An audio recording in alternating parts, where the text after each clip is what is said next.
Orang yang ada di balik kursi memutar kursinya hingga dia bisa bertatapan langsung dengan Bima.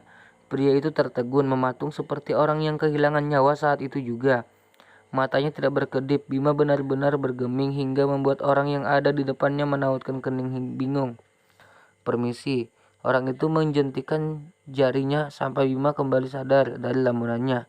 "Kau pasti tidak ada urusan kan datang ke sini?" Bima membungkuk beberapa kali. "Iya bu, maaf, saya tadi salah sangka. Saya pikir CEO-nya laki-laki."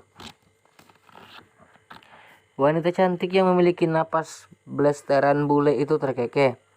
Brak, dia sedikit mengangkat nem yang ada di sebuah benda persegi panjang yang terbuat dari kaca tebal dengan tulisan CEO, Aldel, Anastasia, dan menjatuhkannya lagi ke atas meja. Kau tidak melihat ini?" tanya Adel menaikkan alisnya sambil menatap Bima. Bima menggelengkan kepalanya. "Maafkan saya bu." Adel mengangguk. Dia beranjak dari duduknya lalu berjalan menuju deretan sofa di ruangan itu. "Silakan duduk," ujar Adel. Setelah dia duduk, Bima lagi-lagi hanya bisa menuntut. Dia duduk dan mulai mengeluarkan laptop dan memberikan beberapa dokumen kepada Adel. "Saya datang ke sini karena saya ingin menawarkan kerjasama dengan perusahaan Anda." Bima langsung to the point dan tidak banyak basa-basi. Mungkin untuk hal lain dia masih bisa oleng, tapi kalau sudah menyangkut pekerjaan, Bima tidak akan melewatkan kesempatan sedikit pun. Meskipun dia sangat gugup, namun dia bertekad untuk membuat Adel mau berinvestasi dengan perusahaan rintisan miliknya. Saya tahu kau bisa mulai menjelaskan apa yang bisa kau janjikan dan apa yang bisa kau kembangkan. Kau tahu jika yang kau janjikan itu tidak membuatku tertarik, maka pengembangan seperti apapun yang ingin kau lakukan, aku tidak akan pernah melirik usahamu itu." Bima tersenyum percaya diri. Dia yakin apa yang akan disampaikan bisa membuat Adel tertarik pada proyek ini. Selain mengembangkan game online, Bima juga teman-temannya ingin membuat sebuah teknologi canggih yang akan membantu manusia melakukan aktivitas sehari-hari. Ketika Bima sudah menjelaskan semuanya, Adel terlihat sangat puas dan penasaran. Belum lagi dengan bukti proyek yang sedang Bima kembangkan. Ini merupakan peluang besar. Janji yang Bima berikan sudah adalah masa depan yang maju dan melakukan perubahan dengan membuat terobosan teknologi canggih yang akan berdampingan dengan manusia. Prok, prok, prok. Adel bertepuk tangan saat Bima menyelesaikan presentasinya. Senyum di bibirnya terus mengembang. Adel merasa kalau ide cemerlang Bima ini sangat menggiurkan. "Baiklah Pak Bima, besok atau lusa saya akan meninjau perusahaan rintisan Bapak. Semoga kerjasama ini berhasil ya." Bima berjabat tangan di depan. Jujur saja, jantungnya sudah berdegup tak karuan. Namun mendengar pujian dari Adel, Bima merasa sangat lega. "Terima kasih Bu, saya akan menunggu kehadiran Ibu di perusahaan rintisan saya." Mereka berdua akhirnya berpisah. Adel masih tersenyum memikirkan Bima yang tadi melakukan presentasi. Sebenarnya Bima ini bukan orang yang banyak bicara. Dia begitu lugas dan tidak banyak membicarakan hal yang tidak penting. "Menarik," gumam Adel sembari kembali duduk di kursi kebesarannya. Sementara di tempat lain, Nafisa sedang uring-uringan tidak jelas. Dia baru saja tahu kalau selama ini Randy sudah berbohong kepadanya. Randy mengatakan jika dia seorang pegawai bengkel. Namun hari ini Nafisa tahu bahwa Randy ternyata adalah pemilik bengkel tersebut. Bahkan bengkel besar itu sudah memiliki puluhan cabang di seluruh negeri. "Dengarkan aku dulu, Nah. Aku nggak berniat untuk membohongimu selamanya. Aku hanya membutuhkan waktu untuk tepat untuk membicarakannya denganmu." Nafisa mendengus. Dia tidak peduli dengan apa yang Randy ucapkan. "Dengarkan aku ya kak. Kau membohongiku supaya kau bisa tahu aku ini perempuan matre atau bukan kan? Sekarang kau sudah tahu aku perempuan seperti apa. Jika kau sudah puas, maka kita akhiri saja permainanmu sampai di sini." Nafisa melengus pergi meninggalkan Randy. Dia tidak peduli Randy terus memanggil namanya. Nafisa menghentikan sebuah taksi dan langsung masuk begitu saja. Randy berusaha untuk membuka pintu taksi tersebut, namun tidak bisa. "Nah, sayang, dengerin aku dulu." Randy meneriakkan nama Nafisa berkali-kali, namun itu percuma saja karena taksi yang Nafisa naiki sudah melesat pergi. Kita akhiri sampai di sini saja, Kak. Untuk apa kita teruskan hubungan ini kalau kau tidak bisa melihat ketulusanku? Nafisa mengusap air matanya, perlahan menatap kosong keluar kaca jendela mobil dengan perasaan tak menentu. Nafisa melangkahkan kakinya masuk ke dalam rumah dengan langkah yang gontai. Dia tidak memperdulikan teriakan dari ibunya yang sekarang masih menggedor pintu kamar. Wanita itu malah menghempaskan tubuhnya ke atas ranjang, membenamkan wajahnya di antara tumpukan bantal untuk meredam isak tangis yang tidak bisa ditahan.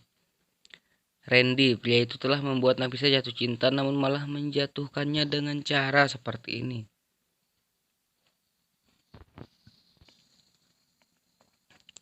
Bertahun-tahun Nafisa meyakinkan hatinya untuk menerima cinta dari Randy, namun Randy malah membuatnya sakit hati seperti ini.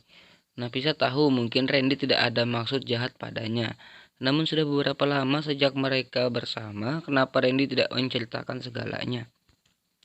Apa yang coba Randy sembunyikan darinya? Nafisa tidak memperdulikan getaran ponselnya, mengambil ponsel itu dari dalam tasnya lalu melemparnya sembarangan arah. Nafisa, ibu. Nafisa terus memanggil nama anaknya. Namun orang yang dipanggil malah menutup telinganya dengan bantal. Oh sungguh, Nafisa sedang tidak ingin diganggu. Dia butuh ketenangan. Nafisa butuh menata hatinya untuk beberapa waktu. Ibu pergi saja. Nafisa tidak apa-apa. Berteriak agar ibunya tidak lagi menggedor pintu dan meneriakkan namanya. Sementara di tempat lain, Randy terus bergerak gelisah. Mondar-mandir tak tentu arah sembari terus menghubungi nomor Nafisa. Wanita itu tidak mau mengangkat panggilannya dan semakin kesalahannya lagi. Ponsel Nafisa malah mati. Ya Allah nak, aku tidak bermaksud mempermainkanmu. Aku hanya belum siap mengatakan semuanya. Aku sudah nyaman dengan identitas palsuku, maafkan aku nak. Randy meninju tembok yang ada di depannya beberapa kali. Semua karyawan di bengkel tersebut melihat Randy dengan tatapan aneh. Si bos lagi galau kan, khawatirnya, kasihan ya.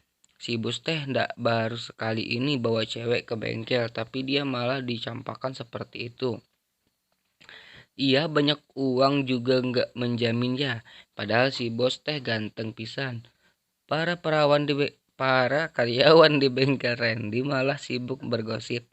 Mereka sama sekali tidak memperdulikan Randy yang saat ini sedang resah gundah gulana. Keesokan harinya, Anggi membantu Rehan untuk memakaikan pria itu pakaian semi formal. Hari ini Rehan hanya ingin menemui seseorang klien yang sudah lama dia kenal. Jadi dia tidak perlu berpakaian rapi seperti ketika dia akan menghampiri rapat.